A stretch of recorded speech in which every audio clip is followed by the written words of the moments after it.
সাথী সভাপতি উপস্থিত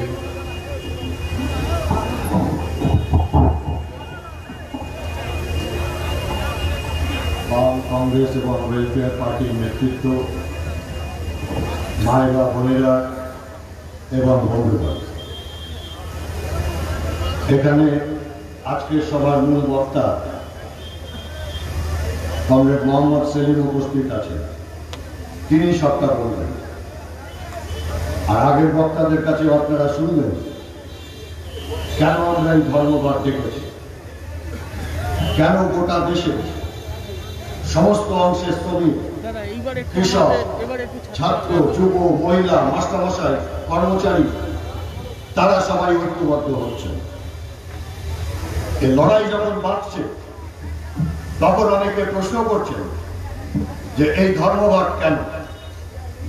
পেঁয়াজ হবে 60 টাকা আর মানুষ কি রাম ভজন গাইবে? আলু হবে 40 টাকা, কি করবে মানুষ? খাবে কি?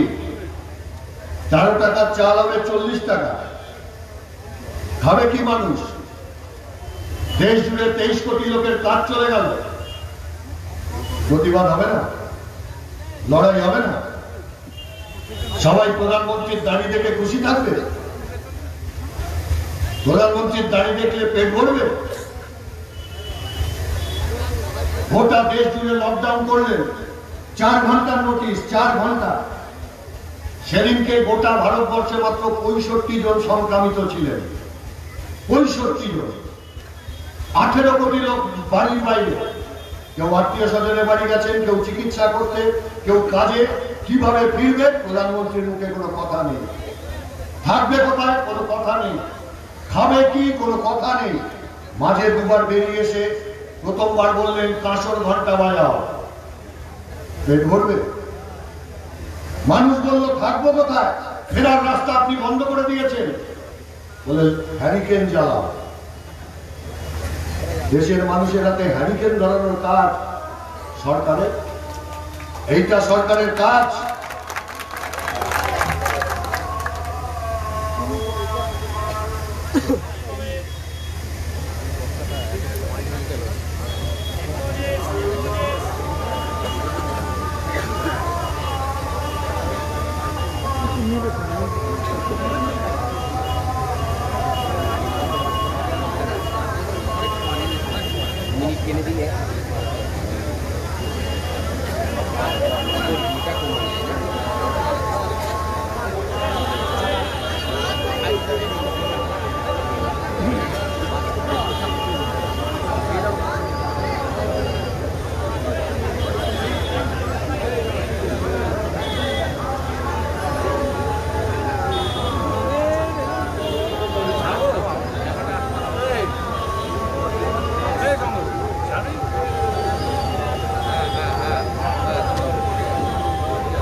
কিচ্ছু ছাড়বি না আমার পেজ থেকে বিচার এখন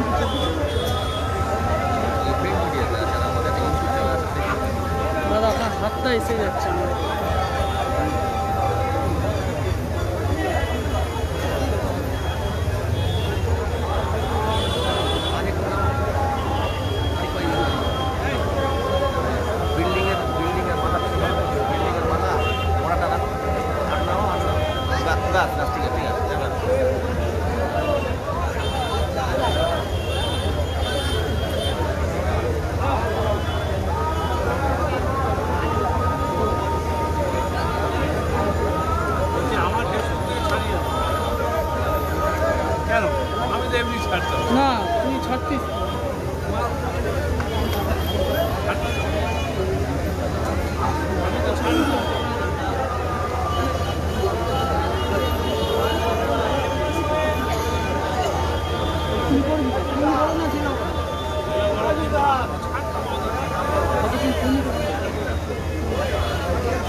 সাইডে যান না।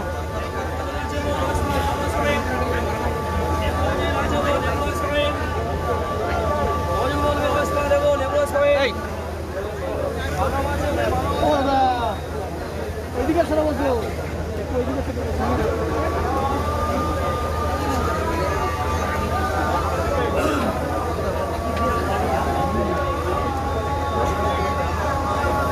আমি দু একটা ছাড়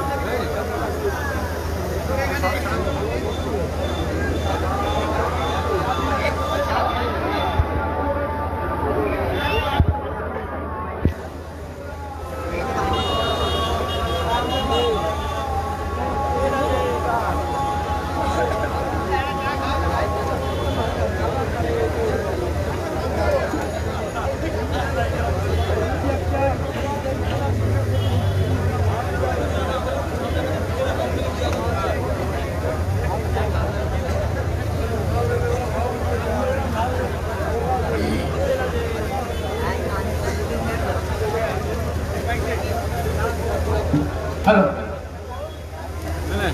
এই ছেলেটি পরিযায়ী শ্রমিক, তার সরকার এর আবদার মোহাম্মদ সেলিমকে এই পুষ্পস্তবকটা দেবে।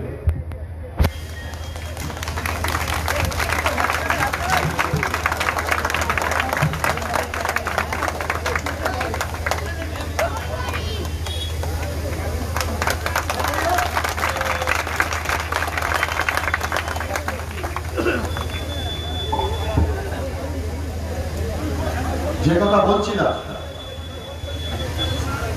18 কোটি লোককে রাস্তায় দাঁড় করিয়ে রেখে দিলেন। কি খাবে, কি পড়বে, কোথায় থাকবে কেউ জানে না।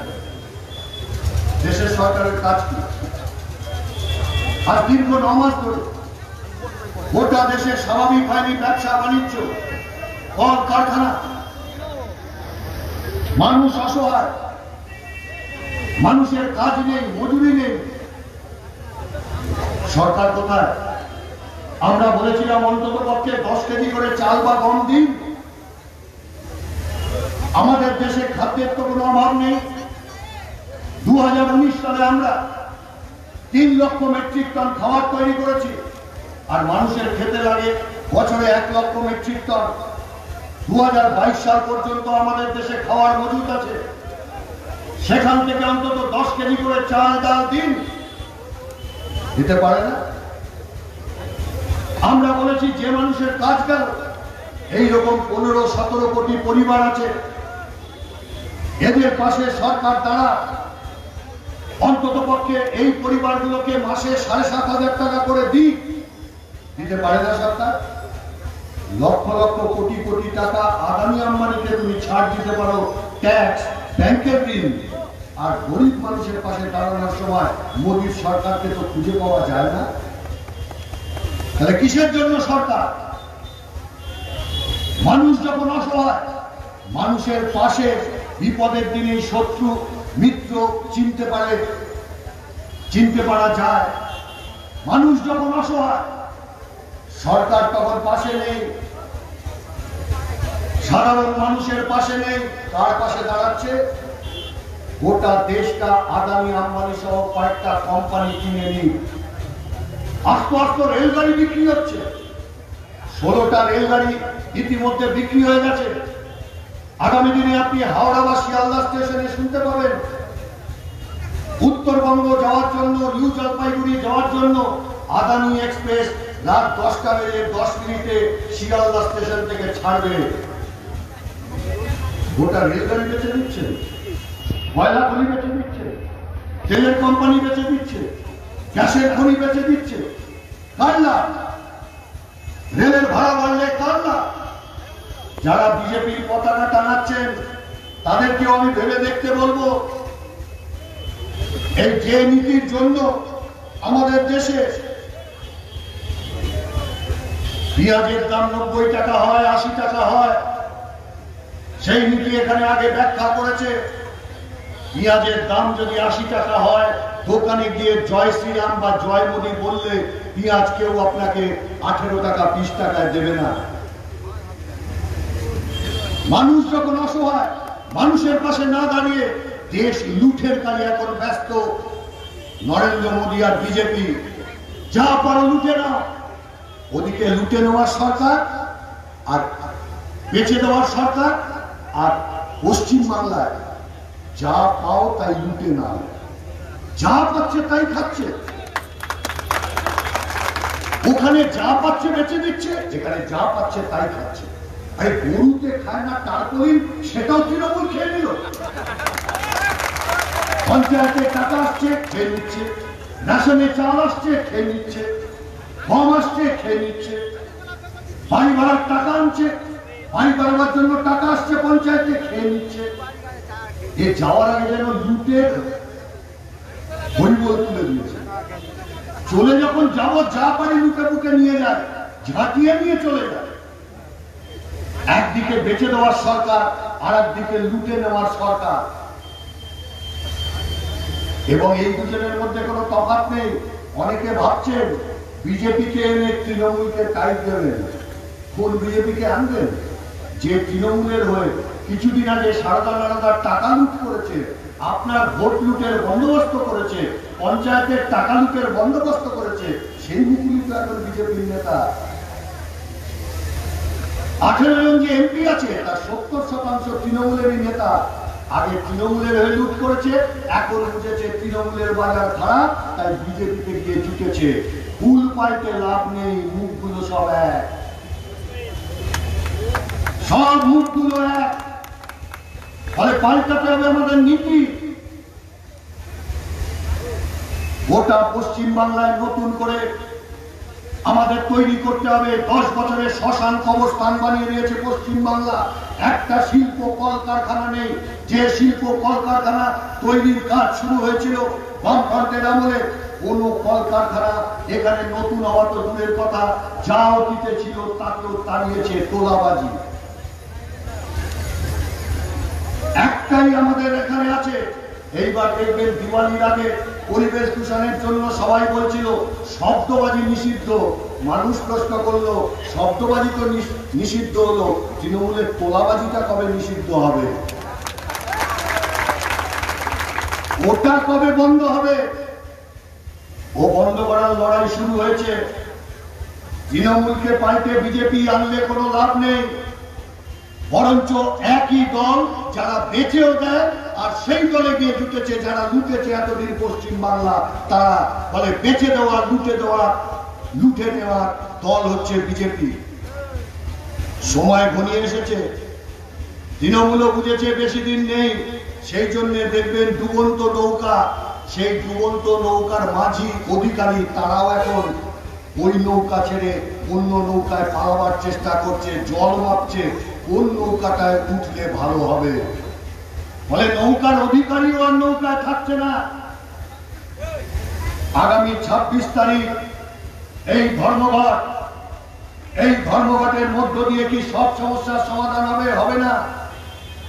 একটা ধর্মঘটে সব লড়াই শেষ হয় না। স্বাধীনতার সময় যে লড়াই শুরু হয়েছিল, ক্ষুদিরাম যেদিনকে ফাঁসির মঞ্চে জীবনের জয়গান গেয়ে গেছিল, সেই দিনকে কি পরের দিনে কি স্বাধীনতা এসেছিল? দীর্ঘ লড়াই লাগে। আশফাকুল্লাহ খান যেদিনকে স্বাধীনতার লড়াই লড়তে গিয়ে নিজের প্রাণ বিসর্জন দিয়েছিল, পরের সপ্তাহে কি স্বাধীনতা এসেছিল? আসেনি। তার জন্য দীর্ঘ লড়াই শুরু করতে হয়। কিন্তু ক্ষুদিরাম বোস, আশফাকুল্লাহ, ভগৎ সিং, তাদের মতো অসংখ্য মানুষ যদি সেদিনকে এই লড়াইতে অংশ না দিতেন, তাহলে এই দেশ কখনো স্বাধীন হতো না। ফলে বাংলাকে এবং গোটা ভারতবর্ষকে এই বেঁচে দেওয়া আর লুটে দেওয়ার দল থেকে স্বাধীন করবার জন্য লড়াই শুরু হয়েছে। সেই লড়াই 26 তারিখে আমরা দেখাতে চাই কত মানুষ এই লড়াইয়ের পক্ষে আছে, কত মানুষ এই ধর্মঘটের পক্ষে আছে। আমরা তৃণমূলকেও বলবো, যারা পাড়ার তৃণমূল, আপনাদের নেতারা যদি বিরোধিতা করতে বলেন তাহলে জিজ্ঞাসা করুন আপনারা তৃণমূলের পক্ষে, যে বিজেপির পক্ষে না বিজেপির বিপক্ষে? যে বন্ধ বিজেপির বিপক্ষে ডাকা হয়েছে সেই বন্ধের কেন বিরোধিতা করছেন? পুলিশ প্রশাসনকে আমরা বলবো, এখানকার ভোলা থানার যে পুলিশ প্রশাসন আছেন, এই প্রশাসনের বিরুদ্ধে অনেক অভিযোগ। গ্রামে গিয়ে মীমাংসার নাম করে টাকা তোলাটা পুলিশের কাজ নয়। এখন না হয় আপনারা ওলাবাদ তৃণমূলের ছাতার তলায় আছেন। 6 মাস বাদে কাকে স্যালুট মারবেন? ওলাবাদদের তো আর স্যালুট মারবার সুযোগ আগামী বিধানসভা নির্বাচনের পর আপনাদের হবে না। তখন কোথায় যাবে? সব লিখে রাখা হচ্ছে হিসাবের খাতায়। মানুষ জানেই না তার জমি অন্যের নামে হয়ে যাচ্ছে। জমি ছিল একজনের, আর বিএলআর অফিসে জমি হয়ে যাচ্ছে অন্যজনের। তৃণমূলের 2 গ্রুপে মারামারি, কে পঞ্চায়েতের কত টাকা খাবে তার মীমাংসা করছে পুলিশ। এটা আপনাদের কাজ না। আমরা পুলিশ প্রশাসনকেও বলবো, আপনারাও বন্ধের দিন, ধর্মঘটের দিন যদি আপনারা তৃণমূলের গুন্ডাদের সঙ্গে মিলে ধর্মঘট ভাঙতে আসেন, মনে রাখবেন 26শে নভেম্বর তারিখটাই শেষ তারিখ নয়, বিধানসভার নির্বাচনটাও আসবে, তারপরে আপনাকেও থাকতে হবে আর মানুষও থাকবে। ফলে সব অংশ আক্রান্ত। এ শুধু কংগ্রেস কি সিপিএম কি ওয়েলফেয়ার পার্টি, তাদের উপর আক্রমণ না। পেঁয়াজের দাম বাড়লে সবার জন্য দাম বাড়ে, আলুর দাম বাড়লে সবার জন্য দাম বাড়ে। চাকরি যখন যায়, সব মানুষের কাজ যায়, সব সংসারে তখন চোখের জলে ভেসে যায়। ফলে এ যুদ্ধ খেটে খাওয়া মানুষের সঙ্গে, লুটে খাওয়া মানুষ, খেটে খাওয়া মানুষের সঙ্গে দেশ বেঁচে দেওয়া শক্তি, তাদের লড়াই। এই লড়াইতে সব শক্তিকে আমরা জড়ো করতে চাইছি। আমাদের মধ্যে যা ছোটখাটো মত পার্থক্য আছে, সেই মত পার্থক্য নিয়ে ভবিষ্যতে লড়াই হবে। আগে তো দেশের মানুষ বাঁচুক, আগে তো রাজ্যের মানুষ বাঁচুক, আগে তো লুট বন্ধ হোক, আগে তো দেশ বেচা বন্ধ হোক। সেই জন্যই আমরা ঐক্যবদ্ধ হয়ে এই লড়াইতে নেমেছি। দেখছেন আপনারা সবাই আছেন, আপনারা সবাই সামিল হবেন এই লড়াইতে, এই আমাদের আবেদন। ধন্যবাদ, নমস্কার।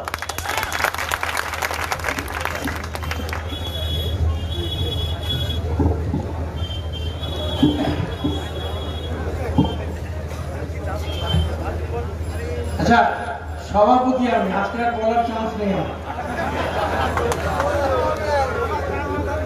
এরপরে তো জাতীয় কংগ্রেসের নেতা বলবেন। আমি একটা দুটো প্রসঙ্গ এই ফাঁকি বলে দিই।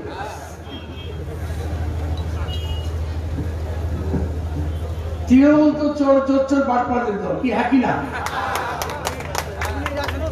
আর এই চোর জোচ্চোর বাটপাড়াই ঝাঁপ মারছে কোথায়? বিজেপিতে না? আরে বলো তোরা। আচ্ছা, এই চোর জোচ্চোর বাটপাড়া পাশেই তো রায়দিনী টোটো দেবার নাম করে বিধায়িকা আর তৃণমূল কংগ্রেসের জয় হিন্দ বাহিনীর ভাইস প্রেসিডেন্ট, নামটা বলবো না, স্মাগলার, 3 কোটি টাকা নিয়ে ছেড়ে পারো না। 14 মাস আর কিন্তু বিধানসভা এলাকায় আসে না। এই চোর জোচ্চোর বাটপা। আর ওই জয় হিন্দ বাহিনীর সভাপতি স্মাগলার, রায়দিঘির বড় স্মাগলার তোমরা নিশ্চয়ই নামটা জানো। সে এখন আবার বিজেপি নেতা। শ্রমিক তো বলেছে। আমি একটা প্রসঙ্গ করি, মনোরঞ্জন বাবু ডাকছে। রঘুনাথপুরে কুলপি ভাইজান, আমি আব্বাস সিদ্দিকীর কথা বলছি, খুব ভালো কথা। আব্বাস সিদ্দিকী ভাইজান বলেছেন যে আমি ক্যাসেট শুনেছি, আমার কাছে ক্যাসেটটা আছে। ভাইজান বলেছেন তৃণমূল কংগ্রেসই এই বিজেপিকে পশ্চিমবাংলায় এনেছে। দুবারই তৃণমূল নেত্রী বিজেপির সঙ্গে ঘর বা সংসার করেছে।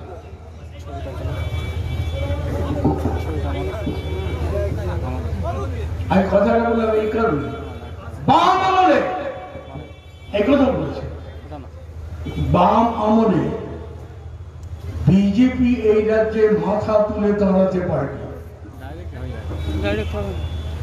কথাটা বলছেন এই একটি কারণ। তৃণমূল কংগ্রেসকে বিশ্বাস করা যায়? হ্যাঁ কি না? এটাকে বেঈমান, একটা বিশ্বাসঘাত। একটা গোয়েন্দা প্রধানকে চুরির দায়ে সিবিআই খুঁজে বেড়াচ্ছে, আর দিদি গিয়ে সোজা দিল্লিতে একা একা কদিন ধরে, তাই না? তৃণমূলকে পরাস্ত করতে হবে। তৃণমূলের অনুগামী মানুষ যারা বলে তাদেরকে আমাদের কাছে কাছতে হবে। আর যারা বিজেপির দিকে ঝুঁকছে তাদেরও বুঝতে হবে দেশকে বাঁচাতে পারে ধর্ম নিরপেক্ষ বামপন্থী শক্তি, দেশপ্রেমিক শক্তি। সেই জয়যাত্রায় বিহার থেকে শুরু হয়েছে, পশ্চিমবাংলা তো বিকল্প। তৃণমূলের বিকল্প বিজেপি না, তৃণমূলের বিকল্প দেশপ্রেমিক ধর্ম নিরপেক্ষ বামপন্থী গণতান্ত্রিক শক্তি কংগ্রেস। এই ব্যাপারে আপনারা অংশগ্রহণ করবেন, প্রচার আন্দোলন সংগঠিত করবেন। মনোরঞ্জন হবে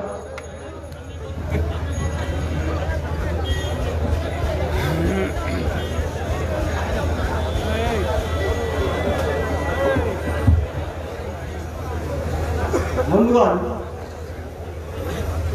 আজকে এই ভোলা বাজার সংলগ্ন মাঠে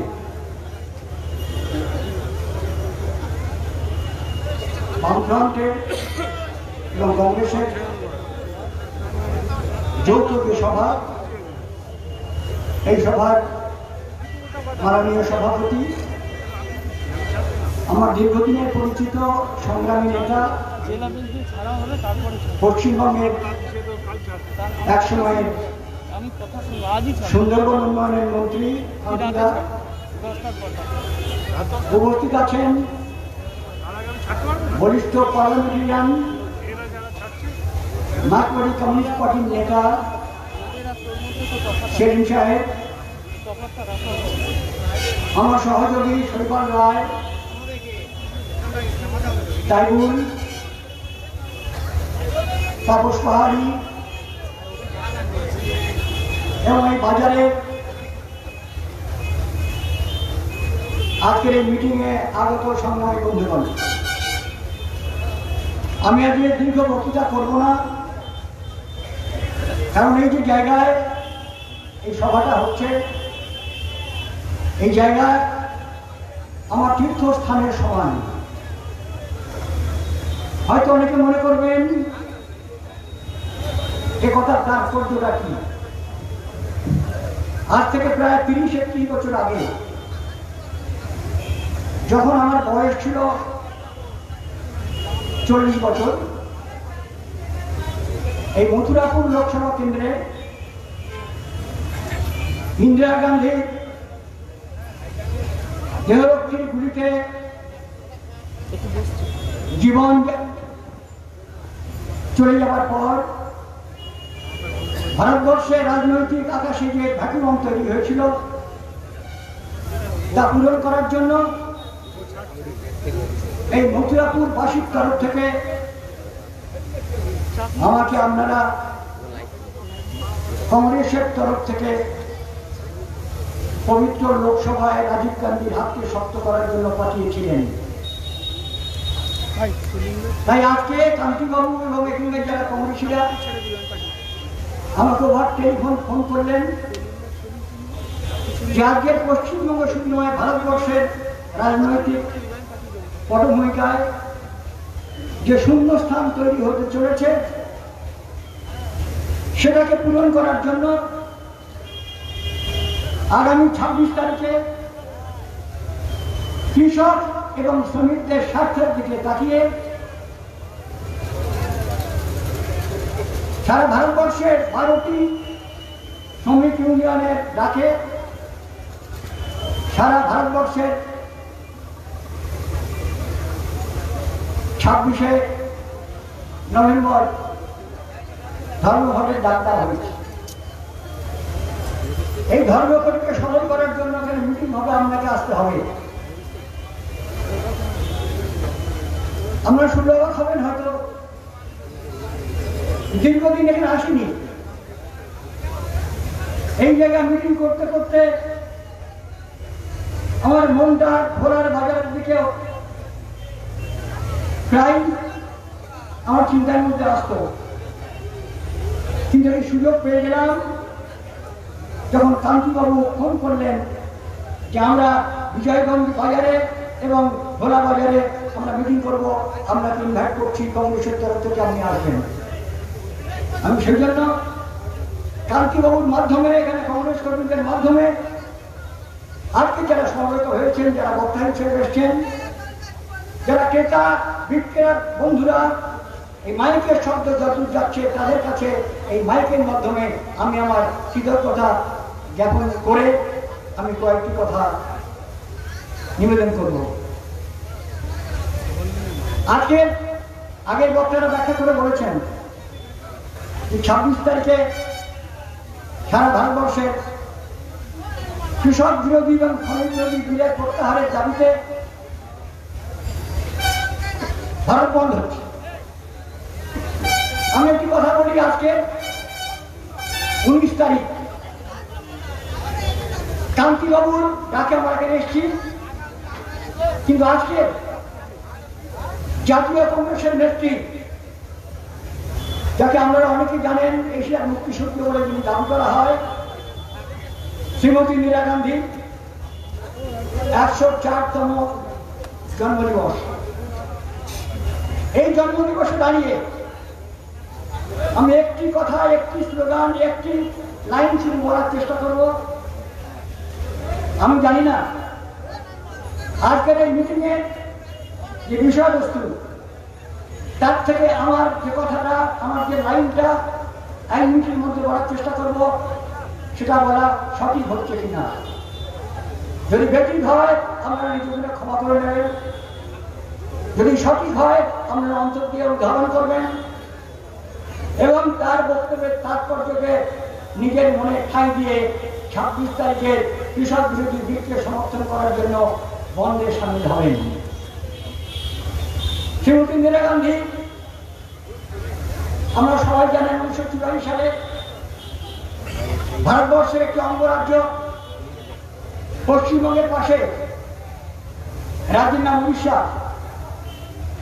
আমাদের পশ্চিমবঙ্গের রাজধানী কলকাতা, উড়িষ্যার রাজধানী ভুবনেশ্বর। কলকাতায় বড় মিটিং হয়, ব্রিগেড প্যারেড গ্রাউন্ডে 15 লক্ষ 20 লক্ষ লোক হাজির হয়।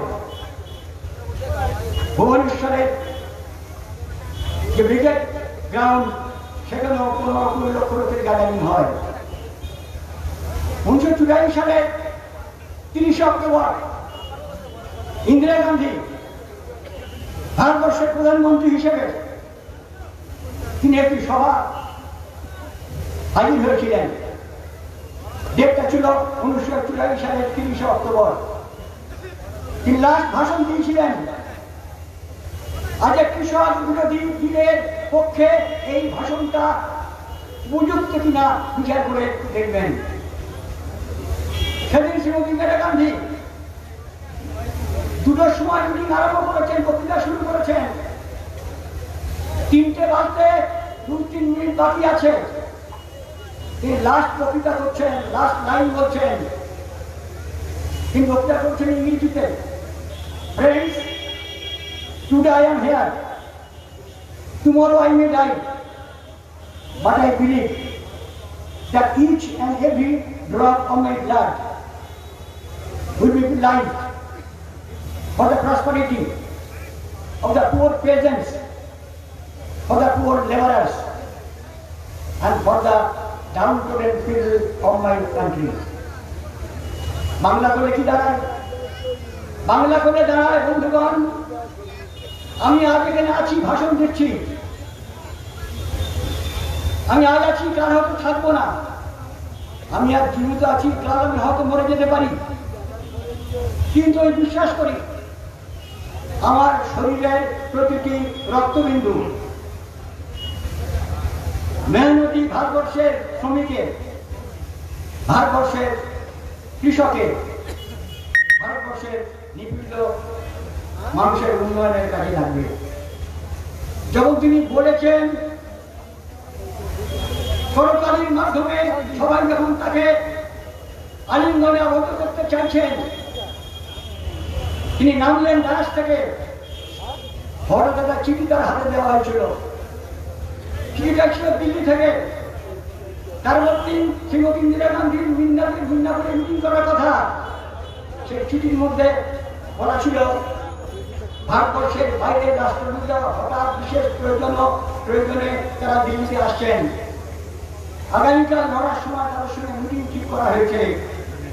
আপনার প্রোগ্রাম ক্যান্সেল করে দিয়ে আপনি দয়া করে ইভিনিং ফ্লাইটে দিল্লিতে চলে আসুন। ওই যে কাগজটা, ওটা আমরা ধর্মে বিশ্বাস করি, ওটা একটা মৃত্যু পরমানা। তাহলে তার পরদিন ইন্দিরা গান্ধী 9টার সময় সব কাজ ছেড়ে সব কাজ করার পর যখন তিনি দেখা করতে যাবেন রাষ্ট্রনায়কদের সঙ্গে, তার নিজের দেহরক্ষীতে 31 তারিখ যেদিন ভাষণ দিয়েছিলেন, তার 31 তারিখে তিনি সকাল 10টায় 32টা গুলির মালা নিয়ে শ্রীমতী ইন্দিরা গান্ধী আমায় ছেড়ে চলে গেছিলেন। তাই ইন্দিরা গান্ধী বলেছিলেন, আমার শরীরের প্রতিটি রক্তবিন্দু আজ কান্তিবাবুরা বা কংগ্রেসের তরফ থেকে মন লিখেছেন, ধর্মঘট রেখেছেন, কৃষক বিরোধের বিলকে প্রত্যাহার করার জন্য। কৃষক বিরোধী ভারতবর্ষের প্রধানমন্ত্রীর নাম কি? নরেন্দ্র মোদী। কোন ধরনের লোক? বিজেপির লোক। তিনি যখন মুখ্যমন্ত্রী ছিলেন, গুজরাটের থার্ড টার্ম, সালটা ছিল 2010। ভারতবর্ষের প্রধানমন্ত্রীর নাম ডক্টর মনমোহন সিং। ডক্টর মনমোহন সিং ঠিক করেছিলেন, যারা অভিজ্ঞতা সম্পন্ন বিভিন্ন রাজ্যের মুখ্যমন্ত্রী, সেন সাহেব আমার চেয়ে ভালো করে জানেন, পার্লামেন্ট থেকে সিদ্ধান্ত নেওয়া হয়েছিল একটা ওয়ার্কিং গ্রুপ তৈরি করা হবে। যারা বিরোধী পক্ষের বিভিন্ন বিধানসভায় মুখ্যমন্ত্রী হয়ে আছেন, কংগ্রেসের কিছু কিছু আছেন, তাদেরকে সবাইকে নিয়ে একটি কমিটি বানানো হল। কমিটির নাম ওয়ার্কিং গ্রুপ। সেখানে বলা হয়েছিল কৃষকদের আগামী দিনের ভবিষ্যৎ তৈরি করার জন্য, প্রান্তিক কৃষকের সাহায্য করার জন্য, কৃষকদের জন্য কি কাজ করা উচিত। 2010 সালে কমিটি তৈরি হয়েছিল।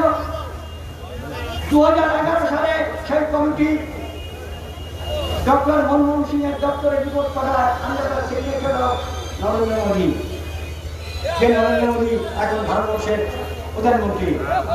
সেদিন কি বলা হয়েছিল? সেখানে রেকমেন্ড করা হয়েছিল যে কৃষকদের পণ্যে ন্যূনতম সহায়ক মূল্য থাকবে।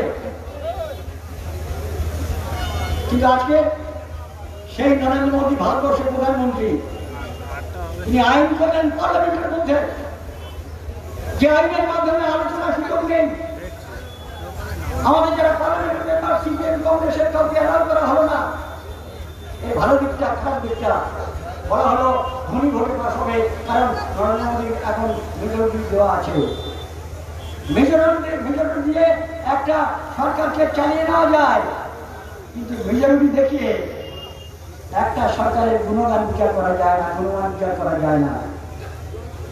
তাই পার্লামেন্টের সেদিন বিরোধী পক্ষকে অন্য করে রেখে দিয়ে কৃষকদের জবাই করার জন্য নতুন করে একটি পরিকল্পনা মাফিক একটি বিল আনা হলো, যেখানে বলা হলো ব্রিটিশ সাম্রাজ্যবাদের সময়, যারা ইতিহাসের ছাত্ররা ভালো করে জানেন,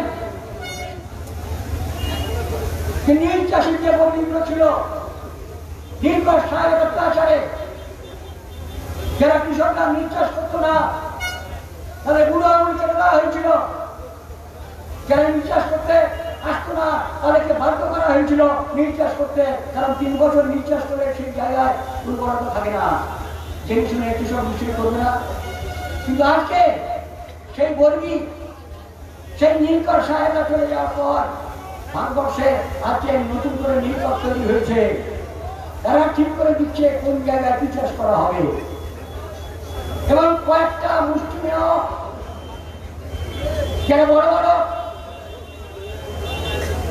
সরকারের দালালি করে চলেছে, কর্পোরেট হাউস, তাদেরকে দায়িত্ব দেওয়া হয়েছে ওই ছোট ছোট প্রান্তিক চাহিদার পাশে গিয়ে তাদের কথা শোনা চিন্তা শুনবেন না, তারা জানেন শুনলে পরে কাজ হবে না, তাই জোর করে চাকরি করে তারা বলছে আমাদের প্রয়োজনে এই চেষ্টা করা উচিত। আমি চাষি, আমি জানবো না আমার জমিতে কি চাষ করা হবে, কে বলবো ঠিক করবে? যেমন নীলকর সাহেবরা করতো, এখন তেমনি বিজেপি নেতা আছেন, তারাই বলে দেবেন যা সেই চেষ্টা করতে হবে। এই আইনকে মানবেন? যারা উপস্থিত আছেন আমার মায়েরা বোনেরা, তারা বলবেন মানবেন? নিশ্চয়ই মানবেন না। এই পরিযায়ী শ্রমিকদের ব্যাপারে পশ্চিমবঙ্গের মুখ্যমন্ত্রী চোখের জল ফেলেন। পশ্চিমবঙ্গে পরিযায়ী কত একটা report of Bangabandhu West Bengal 11 লক্ষ। কে বলেছেন? পশ্চিমবঙ্গের মুখ্যমন্ত্রী।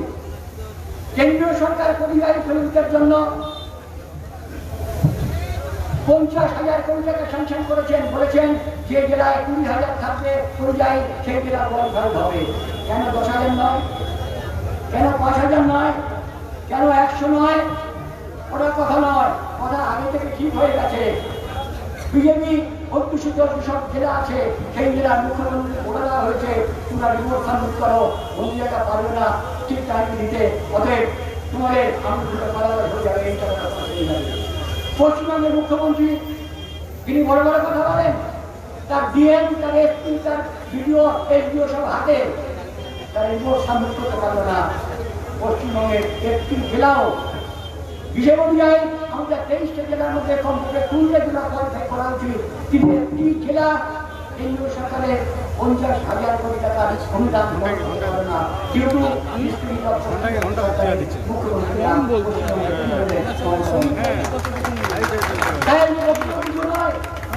শুধু বলতে চাই পশ্চিমবঙ্গের মমতা সরকার মিথ্যার ফুল দিয়ে মানুষের দিয়ে মিথ্যার পেশাদি করছে এবং পরিযায়ী শ্রমিকের ব্যাপারে তিনি চোখের জল ফেলছেন।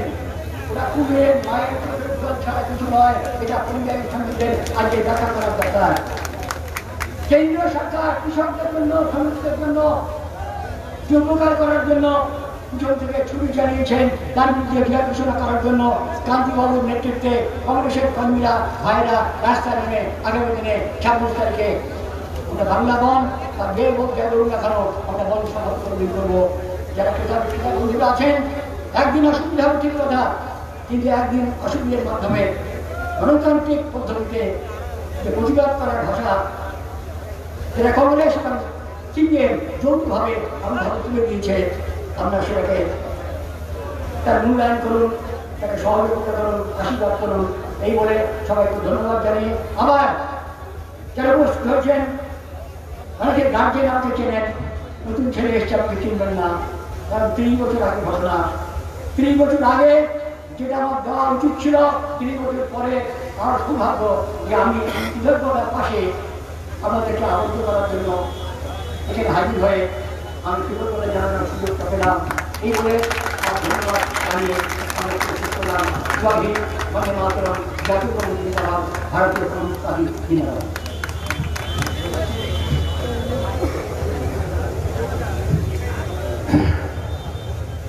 সবাই তো আগ্রহে আছেন 30 তারিখ, তাই তো? কিন্তু তার আগে একটা কথা দিতে হবে, কথা 26 তারিখ বন্ধ হবে। 26 তারিখ ঘরে না রাস্তা, মনে থাকবে। আর 2021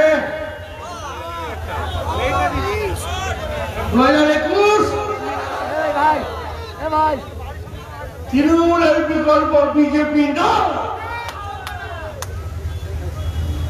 তৃণমূল বিজেপি নয়, বামপন্থী ধর্মের শক্তি বাংলাকে বাঁচাবে, দেশকে পথ দেখাবে। বিহার যেভাবে বামপন্থী শক্তিদের উত্থান দেখিয়েছে, তাই তো? হ্যাঁ কিনা বলো ভাই? জান লড়িয়ে কিরে, জান লড়াবি তো? হ্যাঁ, এবার বাবা চলি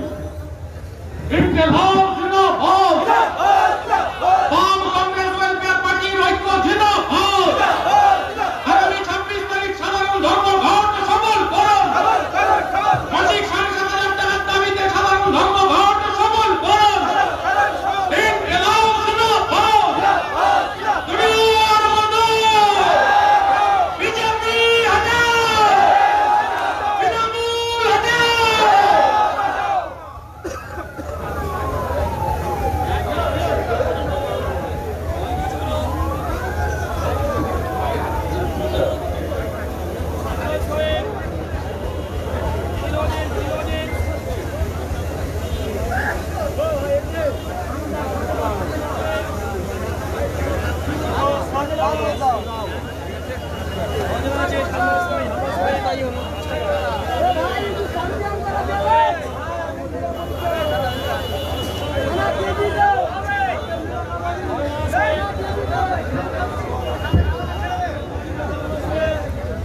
সভাপতি কান্তিরা,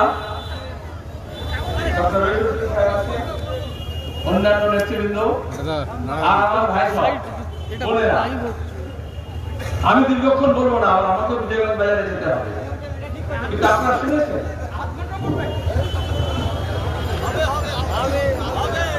সে হবে তো আমি ভাবলাম 8 ঘন্টা বেশি বলবো, আপনি হচ্ছে 8 ঘন্টা বলতে যাকে আপনারা ইতিমধ্যে দাবিগুলো শুনেছেন, সেজন্য তো এখানে আসা। গত মার্চ মাস থেকে দেশের লোক প্রধানমন্ত্রীকে শুনছে টেলিভিশনে, আর মুখ্যমন্ত্রীকে শুনছে হরদম, কিন্তু গরিব মানুষ যার হাঁড়ি চড়ছে না তার কথা কে শুনবে? যার কাজ গিয়েছে তার কথা কে শুনবে? গোটা বিশ্বের লোক করোনার বিরুদ্ধে লড়বে, ঠিক হলো, কারণ মানব সভ্যতার একটা বড় বিপদ। প্রধানমন্ত্রী কি বললেন টেলিভিশনে এসে? आपदा को अवसर में बदलना पड़ेगा। आपदा মানে আপদ বিপদ, আর অবসর মানে বাংলার অবসর নয়, মৌকা। তার মানে এই হচ্ছে মৌকা পেয়েছি, বাংলায় বলে ঝোপ বুঝে কোপ মারা, তাই তো? প্রধানমন্ত্রী দেখলেন এই সময় লকডাউন করে সবাইকে ঘরে ঢুকিয়ে দাও আর দেশটাকে লক আউট করে দাও। আদানি আম্বানির মুনাফা না, ওটা বাড়ছে। গত কয়েক মাসে গোটা বিশ্বে সবচেয়ে বড়দের মধ্যে 10 জন ভারতীয় নাম ঢুকে গেছে, বিলিয়নিয়ার। সেই 10 জন ভারতীয় ঢুকলো নাম, তার মধ্যে 3 জন হচ্ছে যারা ওষুধ কোম্পানি মালিক। এটা পড়ে যাবে, না না দেখা পাচ্ছি না। তাহলে লোকটা কার হলো আর লাভটা কার হলো? সরকার কি বলছে? আমরা বলছি কি এই 26 তারিখে এই পরীক্ষা, লকডাউন আর আনলক হলো। প্রধানমন্ত্রী কি বললেন, মুখ্যমন্ত্রী কি বললেন? এক কথা বলেছে, বিজ্ঞাপন দিলেন, স্টে হোম স্টে সেফ, ঘরে থাকো, তাই তো, নিরাপদে থাকো। আর যাদের ঘর নেই তারা কোথায় থাকবে? প্রধানমন্ত্রী মুখ্যমন্ত্রী জানেন আমাদের দেশের কত লোকের ঘর নেই? তবেই তো প্রধানমন্ত্রী আবাস যোজনা, তখনই তো আমার বাড়ি, তখনই তো মমতা এসব করছে, তখনই তো পঞ্চায়েত 25,000 30,000 করে কাটমানি খাচ্ছে ঘর দেওয়ার নাম করে। যাদের ঘর নেই তাদেরকে ঘর দেওয়ার কথা, তো বিজ্ঞাপনে বলছেন ঘরে থাকো, তো ঘরে থাকবে কোথায়? বলেন মাস্ক পরো, বললো না বিজ্ঞাপনে? খুব ভালো কথা, তো মাস্কটা আসবে কোথায়? যার চাল নেই, ডাল নেই, চুলো নেই। আরে তুমি যদি রেশনে চাল দিচ্ছ, গম দিচ্ছ, তাহলে সপ্তাহে একটা পরিবারে যদি 5 জন থাকে, তো 5 দুগুণে 10টা মাস্ক দিতে পারতে, তারপরে বলতে তখন বলার মূল্য হতো যে মাস্কটা পরো, কারণ তুমি মাস্কটা দিতে। দেওয়ার মূল্য নেই, তাই তো? তাহলে কেন? बीजेपी के जिज्ञेस करो, तृणमूल के जिज्ञेस करो, बोला अरे राजनीति में आया है देने के लिए, थोड़ा ही लेने के लिए आया है, नहीं तो इलेक्शन में एक दल থেকে ওই দলে যাচ্ছে, ওই দল থেকে দলে যাচ্ছে, কেন যায়? বেকার ছেলেদের কাজ দেওয়ার জন্য, রাস্তাঘাট তৈরি করার জন্য, যারা ঘর নেই তাকে ঘর দেওয়ার জন্য, যে হাসপাতালে বেড নেই সে হাসপাতালে বেড দেওয়ার জন্য, ডাক্তার নার্স টিকা ইনজেকশনের ব্যবস্থা করার জন্য। কারা গেছে? প্রতিদিন দেখবেন নিলাম হচ্ছে, যেরকম হাটে গরু ছাগল নিলাম হয়, সেরকম আজকে আমাদের দেশে এমএলএ এমপি কাউন্সিলর পঞ্চায়েত প্রধান এইসব নিলাম হচ্ছে। কি করে হলো? আমাদের রাজ্যে ছিল, একটু আগে একটা মনোজ হালদার শুনলেন, বামফ্রন্ট আমলে উনি কংগ্রেস নেতা ছিলেন, এমপি হয়েছিলেন, কেনাবেচা হয়েছে? কেন কেনাবেচা হবে? তাহলে মমতা ব্যানার্জি, মুকুল রায় একসঙ্গে মিলে নিজাম প্যালেসে বসে দোকান খুলেছিল, তারপরে সব দলে দলে গিয়ে বলছিল না জেলা পরিষদ পঞ্চায়েত ঝান্ডা ধরিয়ে দিয়ে উন্নয়নের জোয়ারে ভেসে আসছে। এখনো কি বলছে সেই মুকুল রায়? আগে মমতার দোকানে ম্যানেজারি করতো, এখন তৃণমূলের দোকান ছেড়ে মোদি অমিত শাহের দোকানে বসে ম্যানেজারি করছে, মালটা একই বিক্রি করছে। শুধু সাইনবোর্ডটা পাল্টে দিয়েছে তো। হ্যাঁ, বাংলা বলতো উন্নয়নের জোয়ার হচ্ছে, এখন বলছে বিকাশ हो रहा है। আরে যেটা বাংলায় উন্নয়ন, হিন্দিতে সেটা কি বলে? বিকাশ। তাহলে কি করছে বিজেপি তৃণমূল? কে কার বিরুদ্ধে লড়ছে? মমতা বলছে বেকার ছেলে মেয়ে চাকরি পাবে না, চপ বিক্রি করো। মোদি কি বললো? পকোড়া বানাও। আরে তো পকোড়া আর চপের মধ্যে তফাৎ আছে। যেরকম বিকাশ আর উন্নয়নের মধ্যে তফাৎ নেই, সেরকম পকোড়া আর চপের মধ্যে তফাৎ নেই, সেরকম মোদি আর মমতার মধ্যে তফাৎ নেই। একজন বাংলায় আর একজন হিন্দিতে দেশের মানুষকে বোকা বানাচ্ছে। এই জন্য দেখবেন মোদি টেলিভিশন চ্যানেলে কি বললো? 21 दिन 18 दिन में महाभारत का युद्ध का विजय हुआ था कुरुक्षेत्र में। आप हमें 21 दिन दो, हम 21 दिन में कोरोना से विजय प्राप्त करेंगे। मार्च मासे মনে আছে যখন লকডাউন বললো, কিছু লোক বললো খুব ভালো। তাহলে মোদি যারা বিজেপি আছে আর তারা জিজ্ঞেস করি সত্যি কথা বলেন, তাহলে 21 দিনের লোক করোনা বিজয় হয়ে যাবে ছিল। তাহলে প্রধানমন্ত্রী মানুষকে বোকা বানালেন, বললেন তোমরা ঘরে ঢুকে যাও, তাই তো? 21 দিন টাইম দাও। যেমন নোটবন্দির সময় বলেছিলেন 500 টাকা 1000 টাকা নোট ব্যাংকে গিয়ে জমা দাও। 160 জন লোক লাইনে মারা গিয়েছিল, বলেছিলেন 50 দিন ভ্রষ্টাচার সমাপ্ত, তাই তো? কালো টাকা সব সাদা হয়ে যাবে, আর কালো টাকা থাকবে না, দুর্নীতি থাকবে না, নকলি নোট নিয়ে যায়গা, বলেছিল না? আতঙ্কবাদ খতম। এখনো কাশ্মীরে আমাদের সেনা মারা যাচ্ছে, তার দেহ এখনো বাড়ি ফিরে আসছে। অথচ ভক্তি জিজ্ঞেস করলো বিজেপিকে, नहीं प्रधानमंत्री आया तो आतंकवाद तो समाप्त हो गया। बोले देश कैसा चल रहा है? बढ़िया चल रहा है। देश কেমন চলছে? খুব ভালো চলছে। বলে না বিজেপি ভক্তরা, আরে রেল ঠিক মতো চলছে না তো দেশ কি চলছে? দেশের সরকারের তো প্রথম কাজ হচ্ছে রেলটা ঠিক মতো চালানো।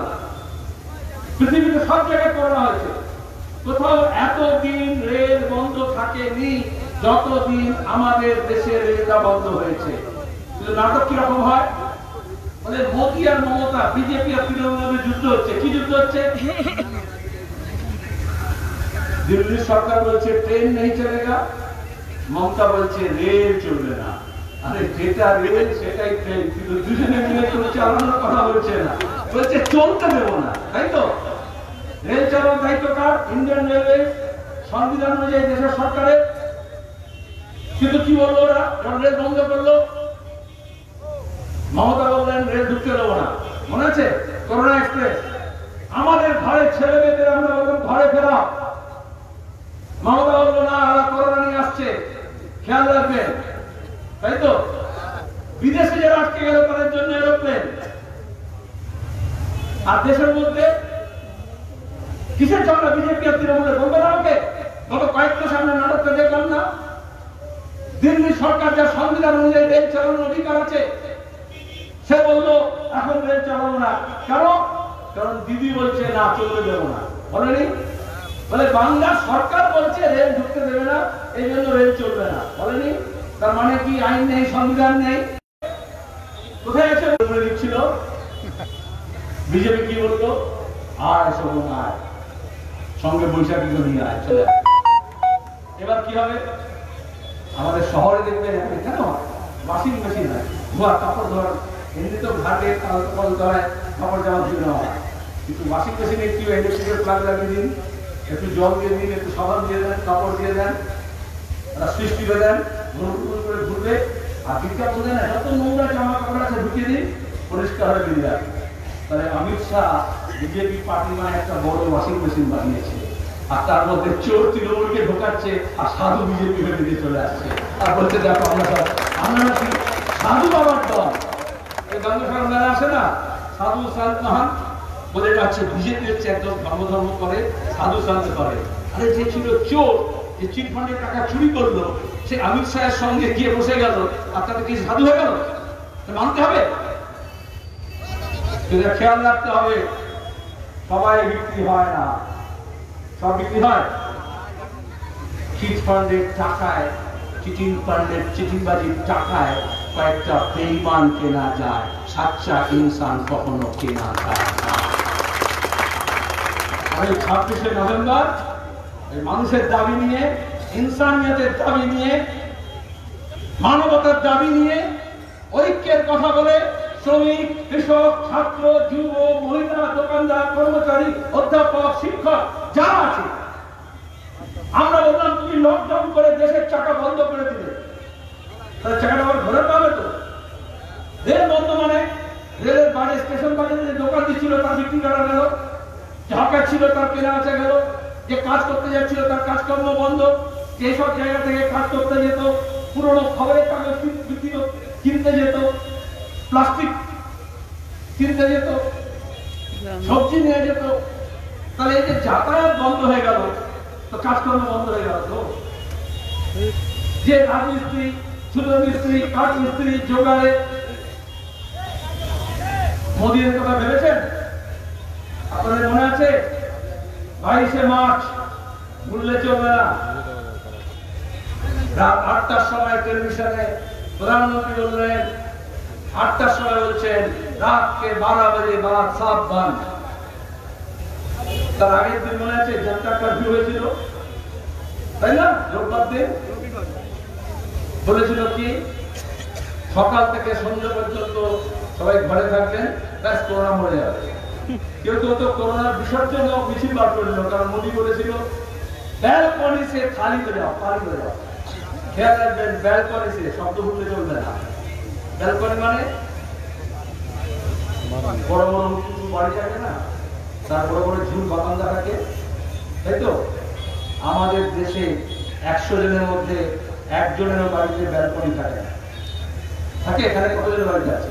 তাও গঞ্জে একটা বারান্দা আছে, বাকি জায়গায় গ্রামে গঞ্জে শহরে বস্তিতে মহল্লায় ব্যালকনি থাকে। তাহলে প্রধানমন্ত্রী যখন লকডাউন ঘোষণা করছেন তার মাথায় কাদের চেহারা, কাদের কথা? আপনার কথা, রহিমের কথা, গরিব মানুষের কথা, মুকুন্দের কথা, সবজি যে বিক্রি করে তার কথা, হকারের কথা, ক্ষেত মজুরের কথা, দিন মজুরের কথা, যে রিক্সা চালায়, টোটো চালায়, টেম্পো চালায়, অটো চালায় তার কথা। প্রধানমন্ত্রী দেশ চালাচ্ছেন কিন্তু তিনি গরিব মানুষের কথা মাথায় রাখেননি। এই জন্যই লকডাউনের মধ্যে বলেছিলেন 20 লাখ কোটি টাকা প্যাকেজ হচ্ছে, নির্মলা সীতারামনকে যে প্রতিদিন বলছিলেন না, সেই সময় প্রত্যেক দিন আমি তার জবাব বলেছি এগুলো হচ্ছে ফাঁকি, মিথ্যা প্যাকেজ। যেমন মমতা বলে না কন্যাশ্রী, রূপশ্রী, হ্যাঁ না কেউ নাম দেয় না, তাই তো? ওই রকম বিজেপিও নানান নামে লোককে বোকা বানানোর চেষ্টা করেছে। বিজেপিকে জিজ্ঞেস করুন 20 লক্ষ কোটি টাকা যে প্যাকেজ ঘোষণা করেছিল সেটা কোথায় গেল, কোথায় হাওয়া হয়ে গেল? আমরা বললাম অত লক্ষ লক্ষ কোটি টাকা ব্যাপার না। যে লোকটা কাজ হারিয়েছে, যার বাড়িতে 4টা 5টা পেট আছে, তাকে চালাতে হবে। তুমি জনধন খাতায় মাসে 7,500 টাকা করে তার খাতায় জমা দিয়ে দাও। এটা হচ্ছে বাস্তব কথা, এটা করা যায়। আমরা বলছি না, শুধু সিপিএম বলছে না, শুধু বামপন্থীরা বলছে না, শুধু কংগ্রেস বলছে না। এখন যারা গরিব মানুষের পক্ষে আমাদের দেশের বাইরে যে অর্থনীতিবিদ আছেন, যিনি নোবেল প্রাইজ পেয়েছেন, তিনিও বলছেন কারণ এটাই নিয়ম। কেন নিয়ম? একটা গাড়ি যদি চাকা আটকে যায় কাদায়, তখন সেই গাড়িটা আমরা নতুন করে চালানোর জন্য গাড়ি থেকে নেমে ফেলতে হয় না? আরো 4-5 জন এসে বলতে হয় না চাকা থেকে বার করে, কাদা থেকে বার করা চাকাটাকে। তাহলে আমাদের দেশের অর্থনৈতিক চাকা এই লকডাউন আনলকে আটকে গেছে, লোকের পুঁজি হারিয়ে গেছে। তার 6 মাস সংসার চালাতে গিয়ে যে জিনিসপত্র ছোট ছোট ব্যবসা করতো, কাজকর্ম করতো, তার তো সব পুঁজি হারিয়ে গেল, শেষ হয়ে গেল। তাহলে নতুন করে তাকে আবার শুরু করতে হয় জীবনযাত্রা, তাকে টাকা হাতে আসতে হবে। তার হাতে যদি টাকা না আসে, সে বাজারে যাবে না, দোকানে মাল কিনবে না, দোকানে যদি মাল বিক্রি হয় তাহলে কারখানায় মাল তৈরি হবে না, তাহলে আমার বেকার ছেলেমেয়েরা কাজ কোথায় পাবে? তাহলে বেকার ছেলে মেয়েদের হাতে কাজ দেওয়ার আগে গরিব মানুষের হাতে পয়সা দিতে হবে।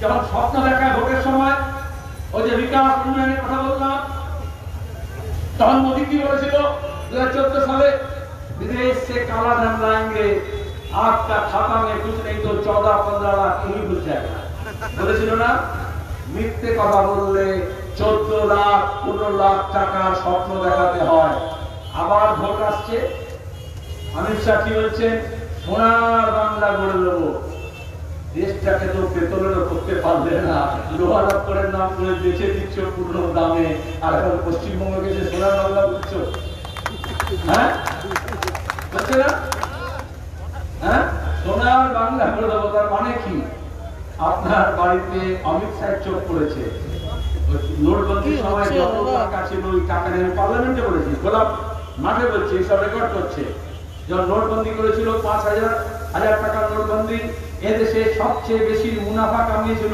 নোটবন্দি করে তার নাম হচ্ছে মোটা ভাই অমিত শাহ 800 কোটি টাকা মুনাফা করেছিল ওই টাকা বদলের নাম করে পার্লামেন্টে দাঁড়িয়ে বলেছে এখন যখন বলছে সোনা গর্ব মানে সোনার বাংলা গর্ব মানে বাংলায় যা কিছু আপনার ঘরে মেয়ের কানের দুল আছে গলায় নেকলেস আছে হার আছে সাবধানে রাখবেন ওই বাটপাড়ের নজর পড়েছে বলে না হ্যাঁ একা চোখে রক্ষে ছিল না এখন বাটপাড় এসছে চোরের বাটপাড় হয় তৃণমূল তো মেরেছে ছেড়েছে তাই তো এই যদি চিট ফান্ডের টাকা মারে ও তাহলে চিটিং বাজ সোজা কথা গোটা দেশের মধ্যে চিটিংবাজি করছে আজকে ব্যাংকগুলোর অবস্থা খারাপ ব্যাংক ঢুকছে আর্থিক প্রতিষ্ঠান খারাপ এলআইসি বেচে দিচ্ছে রেল বেচে দিচ্ছে খনি বেচে দিচ্ছে 2014 যখন এসেছিল 19 যখন এসেছিল তখন বলেছিল আমরা বেচবো তখন তো বলেছিল ভালো করে চালাবো আগে সরকার ঠিক মতো চালাতে পারেনি আমরা এসে ভালো করে চালাবো সরকার তো এই জন্য করে চালানোর জন্য বলে কিনা রেল জাতীয় সম্পত্তি বলে না ছোটবেলা থেকে আমরা শিখে আসছি না রেল জাতীয় সম্পত্তি ওই যখন নাগরিকতা সংশোধনী আইন এলো কেউ রেল ভাঙচুর করলো আগুন লেগে গেল বোঝা গেল না মমতা বললো এটা জাতীয় সম্পত্তি এটাতে আগুন লাগাবে না তাই তো মনে আছে হ্যাঁ নাগরিকতা সংশোধনী আইন এলো আর মমতা যখন অ্যাসেম্বলি গিয়ে ভাঙচুর করেছিল রেলটা জাতীয় সম্পত্তি এটা বাপের সম্পত্তি ছিল ওটা কি ভাঙচুর করা যায় অ্যাসেম্বলিতে সিঙ্গুলার সময় কি ভাঙচুর করেছিল না কে কাকে শেখাচ্ছে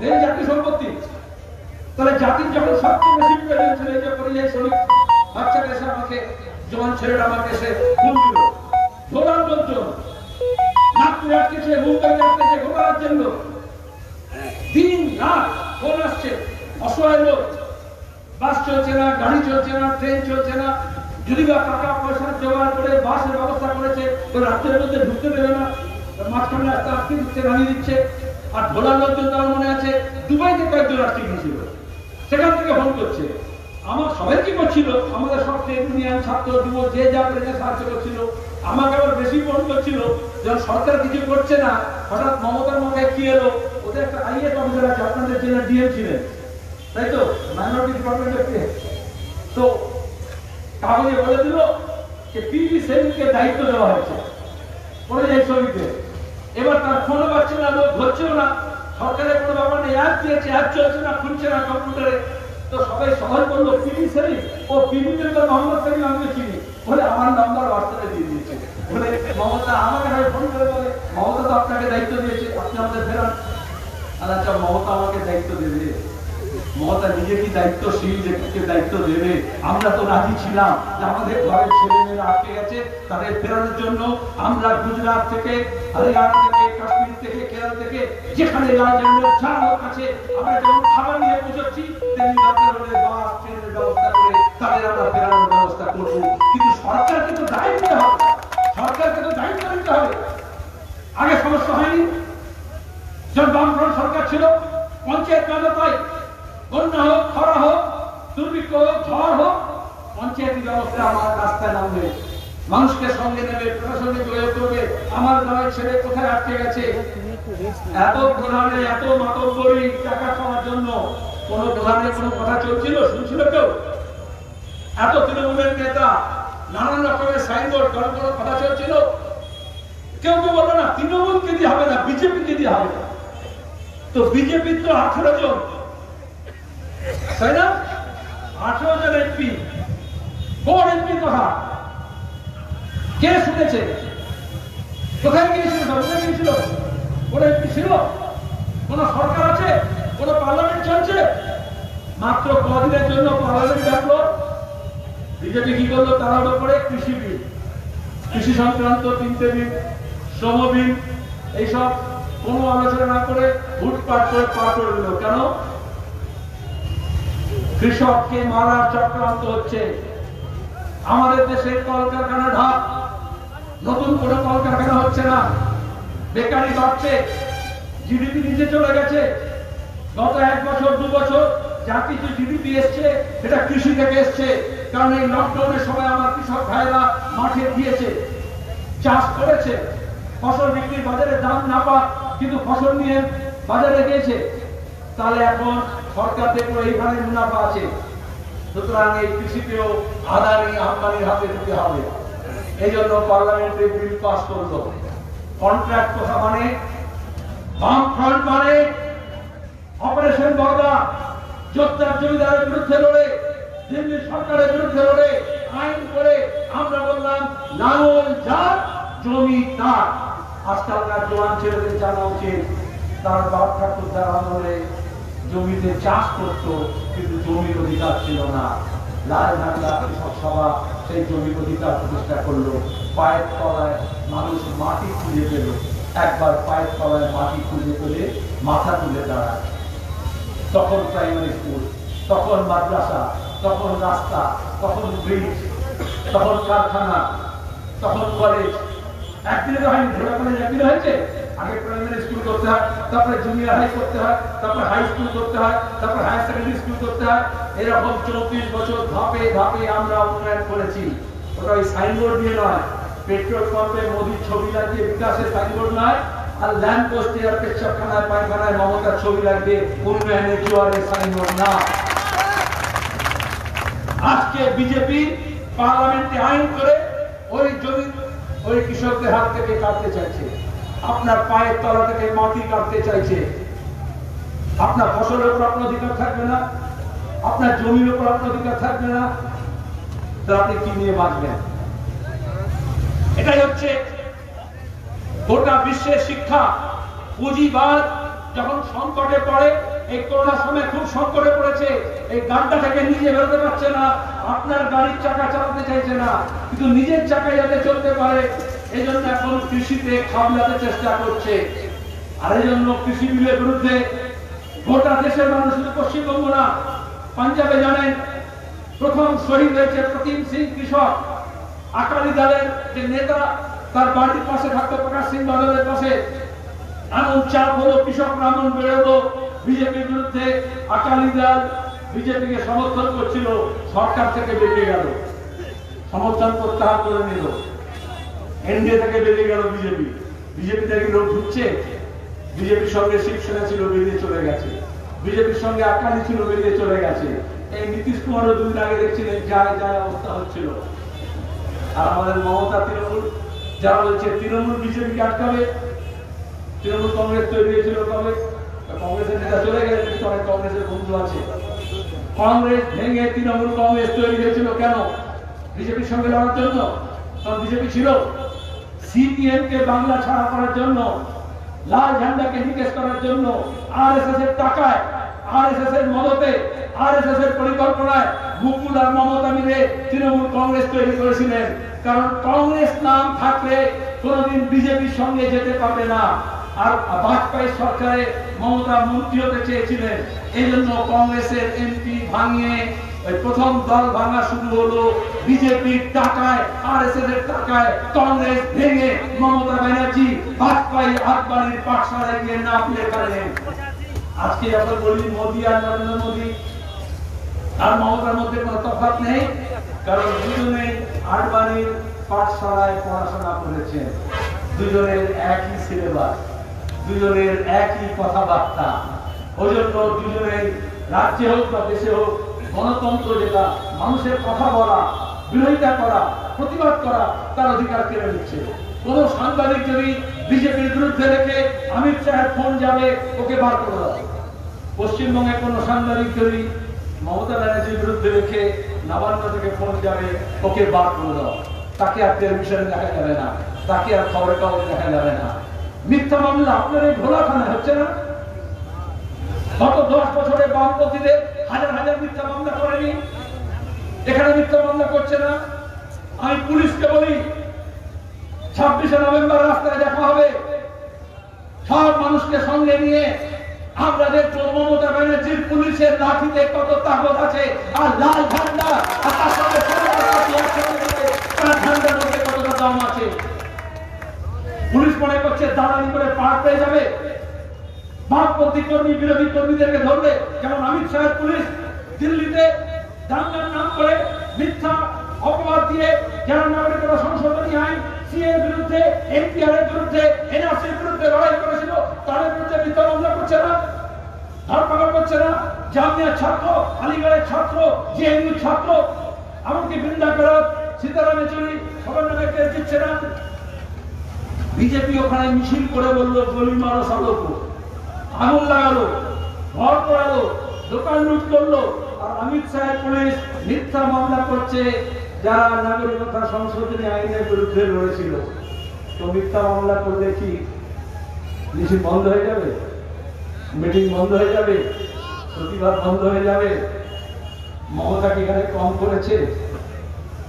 হামলা করেছে বাড়িতে, মিথ্যা মামলা করেছে, আর গামলা ভর্তি টাকা দিয়ে কেনাবেচা করেছে। বিজেপি আর তৃণমূল দুজনেই হামলা, মামলা আর গামলার সরকার, তাই তো? হ্যাঁ, হামলা করে আটকাতে পারবে না, মিথ্যা মামলা করে আটকাতে পারবে না। আর পুলিশকে বলছিলাম, ওই বিমল গুরুংয়ের নাম শুনেছেন? পুলিশ তার বিরুদ্ধে কেস দিল। অমিতাভ মালিক পুলিশ অফিসার দার্জিলিং এ মারা গেল খুনের দায়। সে পালিয়ে কোথায় গেল? বিজেপির কাছে চলে গেল। বিজেপির ঘরে ছিল 3 বছর, মমতা ছবে না, তাই তো? আবার এখন যে বিধানসভা ভোট হচ্ছে, লোকসভা ভোটে বিজেপি থেকে চলে গিয়েছিল দার্জিলিং এ প্রখ্যাতের নাম করে। এখন বিধানসভা ভোট আছে, বিজেপির গর্ত থেকে বেরিয়ে এসে এখন মমতার গর্তে চলে আসছে। আসে সেদিন পুলিশ কি নির্লজ্জ বলুন? সিপিএম খুন হলে নয় পুলিশ মজা পায়, কিন্তু পুলিশ খুন করলো গার্ডেন রিচ থেকে কলকাতার গার্ডেন রিচ থেকে দার্জিলিং পর্যন্ত পুলিশ খুন হয়নি? তৃণমূল হাতে খুন হয়নি? এই বিমল গুরুংয়ের হাতে খুন হয়নি? আজকে দাঁড়িয়ে সেই পুলিশ নির্লজ্জ ভাবে লেজ নাড়তে নাড়তে ওই বিমল গুরুংকে পাহারা দিচ্ছে, কারণ এখনো বিজেপি থেকে তৃণমূলে চলে এসেছে। তাহলে বিজেপি আর তৃণমূলের খেলা কি?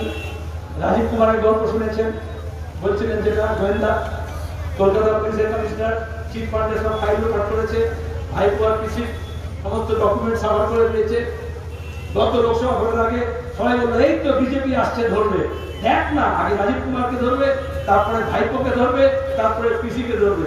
তারপরে যে ভোট হয়ে গেল, কোথায় রাজীব কুমার, কোথায় সিবিআই, কোথায় ইডি? খেল খতম, পয়সা হাজার। তাহলে যে বিজেপি লোকজনকে বোকা বানালো বিজেপি নিজে, যে ভোট হয়ে যাক তারপরে ধরবো। আবার এখন সামনে ভোট আসছে, আবার দেখবেন সিবিআই, আবার দেখবেন ইডি। ওই যে সাপের খেলা দেখায় না, সাপেরা ঝাঁপের মধ্যে সাপ রাখে, তারপরে যে লোকজন জমে যায় তখন চুপড়ি খুলে বার করে না, সাপ বার করে। ওই রকম মোদী অমিত শাহ ঠিক ভোট আসলে চুপড়ি থেকে ইডি বার করে, সিবিআই বার করে, বলে এবার দেখ ধরা হবে। তারপরে যে খেল হয়ে যায় খতম। তাই বিজেপির কাছে গেলে মমতা ব্যানার্জি সিআইডি বেরিয়ে দেবে, তাই তো? আর বিজেপির কাছে এলে বিজেপি সিবিআই বেরিয়ে দেবে। আচ্ছা, পুলিশ তো আমাকে নিরাপত্তা দেওয়ার জন্য, যেমন ধর্ষণ হচ্ছে সেই ধর্ষককে ধরতে পারছে না, চুরি ডাকাতি হচ্ছে চোর ডাকাতি ধরতে পারছে না, টাকা লুট হয়েছে সেই লুটটাকে ধরতে পারছে না। পুলিশ ওই ধর্ষক চোর ডাকাতদেরকে পাহারা দিচ্ছে। আমরা ছোটবেলায় একটা খেলা খেলতাম, চোর পুলিশের খেলা। এখনকার ছেলেমেয়েরা সব ভিডিও গেম খেলে। আমরা সস্তায় কাগজে পুড়িয়া বানাতাম, যে ওষুধের পুড়িয়া হয়, একটা চোর, একটা পুলিশ, একটা দারোগা, একটা ডাকাত, তাই তো? হ্যাঁ, খেয়াল লাগবে। আমি কিন্তু দারোগার পরে ডাকাত বললাম, সবার পরে ডাকাত, তার নিচে দারোগা, তার নিচে পুলিশ, তার নিচে চোর।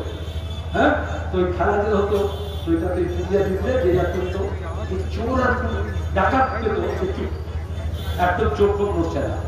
আর যে পুলিশ পেয়েছে তারা তাকে বলতো পুলিশ যাও চোর আর পুলিশকে ধরো। চোর আর ডাকাতকে ধরে, কে চোর আর কে ডাকাত ধরা পড়লে দিতে যায়, তাই তো? মনে করি ছেলেরা জানে না, এখন ওই খেলা হয় না, তাহলে খেলা হয় এখন। আর চোর ডাকাত নেই, এখন শুধু পুলিশ পুলিশ খেলা। কারণ চোররা যদি নবান্নতে গিয়ে বসে যায় আর পার্লামেন্টে গিয়ে বসে যায়, তখন দাঁড়িয়ে আর চোর পুলিশ খেলা হয় না, তখন দিল্লি পুলিশ আর কলকাতা পুলিশ, সিবিআই আর সিআইডি। একবার মোদী বলছে আমার পুলিশ পাঠাবো, মমতা বলছে এই যে এলো ধরতে এলো, ওদের অভিষেককে ধরে নিয়ে চলে যাবে। আবার একটু পরে মমতা পাঠাচ্ছে পুলিশকে, কে বিজেপি করে তাকে ধর। মনে আছে আপনার ওই যে ভারতী ঘোষ জঙ্গলমহলে ছিল না, খুব মমতাকে মা মা বলতো না, এখন মমতাকে মাসি মা মাসি তুলে গাল দিচ্ছে, বিজেপি চলে গেছে না। এ দুটোর মধ্যে আদল বদল হচ্ছে। বিজেপি তৃণমূলকে আটকাবে না, তৃণমূলকে পুষেছে, তৃণমূলকে তৈরি করেছে, আর তৃণমূল বিজেপিকে আটকাবে না। তৃণমূল তৈরি হয়েছে এই রাজ্যে হিন্দু মুসলমানের মধ্যে ভাগ করার জন্য, ধর্মের নামে রাজনীতি করার জন্য। তাহলে বিজেপির সুবিধা হয়। গোটা দেশে বিজেপি যখন ধর্মের নামে রাজনীতি করছিল, 92 সালে যখন বাবরি মসজিদ ভাঙা হলো, তখনও পশ্চিমবঙ্গে সাহস ছিল কোন মোহন ভাগবতের, কোন দিলীপ ঘোষের। দিলীপ ঘোষ গত বছর শেষের দিকে বললো না, নাগরিক আইন যখন এলো 2 কোটি বাঙালিকে বাংলা ছড়া করে দেবো, যারা বাংলাটা কারোর বাপের আছে চাইলে বার করে দিতে পারবে। সিপিআই এর যতদিন ছিল, লাল ঝান্ডা যতদিন ছিল, বামফ্রন্ট সরকার যখন ছিল, কোন বাপের বেটা দিলীপ ঘোষের সাহস ছিল বলবে 2 কোটি লোককে বাংলার বাইরে করে দেবে? তাহলে আজকে বলতে পারছে কেন? কারণ নবান্নর মাথায় চোর চোরটা আড্ডা হচ্ছে। নবান্নর মাথায় যখন চোর চোরটার আড্ডা হয়, তখন দিলীপ ঘোষের মতো ফালতু নেতা তৈরি হয়, আর তখনই তারা এইরকম হিন্দু মুসলমানের নামে বুঝুকি করে। এই জন্য লাল ঝান্ডাকে মজবুত করতে হবে। আজকে শুধু সিপিআইএম না, শুধু বামফ্রন্ট না, যারা মনে করেছিল বামফ্রন্ট সরকার চলে গেলে বামফ্রন্ট শেষ হয়ে যাবে, বামফ্রন্টের বাইরে যে লাল ঝান্ডার দল আছে, বামপন্থী দল আছে, আজকে তারাও সামিল হয়েছে। যারা লাল ঝান্ডার দল নয়, এই যে ডব্লিউপিআই দেখছেন, এনসিপি দেখছেন, আরজেডি দেখছেন, জনতা দল, শরদ যাদবের সরকার পার্টি দেখছেন, তারা সবাই মিলে 16টা পার্টি একসঙ্গে হয়েছে। তার সঙ্গে কংগ্রেস, দীর্ঘদিন কংগ্রেস সঙ্গে আমাদের বিরোধ ছিল, কিন্তু সেই বিরোধ নীতি, সেই বিরোধ আদর্শে। আজকে ইন্দিরা গান্ধীর জন্মদিন, জ্যোতি বসু ইন্দিরা গান্ধী দুজন 2 প্রান্তে দাঁড়িয়ে লড়েছেন, নিজের নিজের মানুষের কথা বলেছেন, দলের কথা বলেছেন, কিন্তু কখনো একে অপরকে বাপ মা তুলে গালাগাল খিস্তি কেউ করতে হয়নি, কখনো একে অপরকে খুন করতে হয়নি, মিথ্যা মামলা দিতে হয়নি। বামফ্রন্টের যখন সরকার ছিল, কংগ্রেসের নেতৃত্বে তখন কলকাতা পুরসভা চলছিল, তৃণমূলের নেতৃত্ব হয়েছিল, অসুবিধা কি ছিল? এটাই তো গণতন্ত্র। কিন্তু বিজেপি বলে আমি থাকবো আর কেউ থাকবে না, তাই তো? হয় খুন করো, নয় গুম করো, উত্তরপ্রদেশে করছে, নাহলে মিথ্যা মামলা করো, নাহলে জেল দাও। মমতা ব্যানার্জি তাই করছেন, হয় জেল দাও, মিথ্যা মামলা করো, ঘর ছাড়া করো, জরিমানা করো, তা নাহলে কেনাবেচা করে কিনে নাও। আর এই জন্য দাঁড়িয়ে আজকে যারা গণতন্ত্রের পক্ষে, যারা ধর্মনিরপেক্ষতার পক্ষে, তাদের সবাইকে একটা আটটা হতে হবে। এই যে আমি দাঁড়িয়ে আছি না, 2 পায়ের উপর দাঁড়িয়ে আছি, তাই তো? এরকম আমাদের দেশ দাঁড়িয়ে আছে ধর্মনিরপেক্ষতা আর গণতন্ত্রের উপরে। মমতা আমাদের রাজ্যে গণতন্ত্রকে শেষ করে যা শুরু করেছিলেন, গোটা দেশে বিজেপি আজকে তাই করছে, গণতন্ত্রকে শেষ করছে। গোটা দেশে গণতন্ত্র শেষ করে পশ্চিমবঙ্গে এসে গণতন্ত্র ছেড়ে বিজেপি এটা মুহূর্তেও বিশ্বাস করে না। আর ধর্মনিরপেক্ষতা, গুজরাটের দাঙ্গা মনে আছে, 2002 সালে গণহত্যা মনে আছে, সেখান থেকে মোদীর যা যাত্রা, অমিত শাহ, তখন থেকে রাজনীতি উত্থান। আজকে দাঁড়িয়ে বিজেপিকে ছাড়ছে না, ফেক এনকাউন্টারের নামে মানুষকে খুন করছে। গুজরাটে বিজেপি মন্ত্রীকে বিজেপি খুন করেছে, জজ খুন হয়েছে। অমিত শাহের বিরুদ্ধে যে মামলা দেখছিলেন, ফেক এনকাউন্টারে সৌরভের মামলা, সেই জজ খুন হয়েছে। আমাদের রাজ্য চলছে।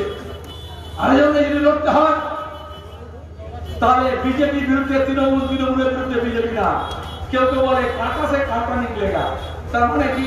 আপনার পায়ে একটা কাঁটা ফুটেছে, আর একটা কাঁটা ফুটিয়ে দাও। একে রঙে রক্ষে নেই, তাই সুবিধ দোষ। আগে তৃণমূল ছিল, তারপর বিজেপি, বলে ঘাস ফুলকে সরাবে কমল ফুল, সরিয়েছে? সরাতে পারে? একে অপরের সাহায্য করছে।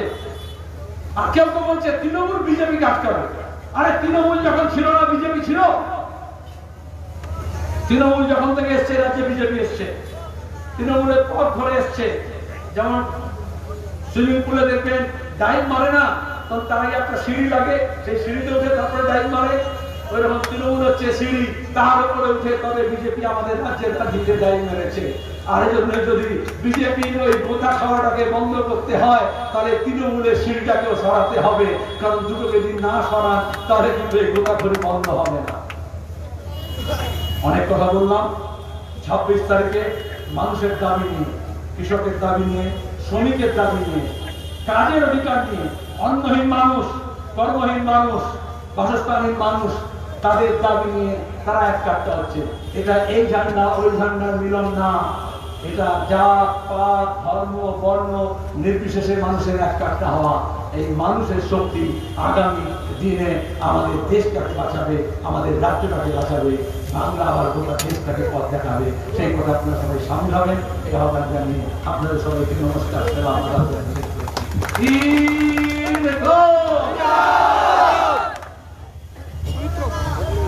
ভাই একটা কথা শুনে যাও ভাই,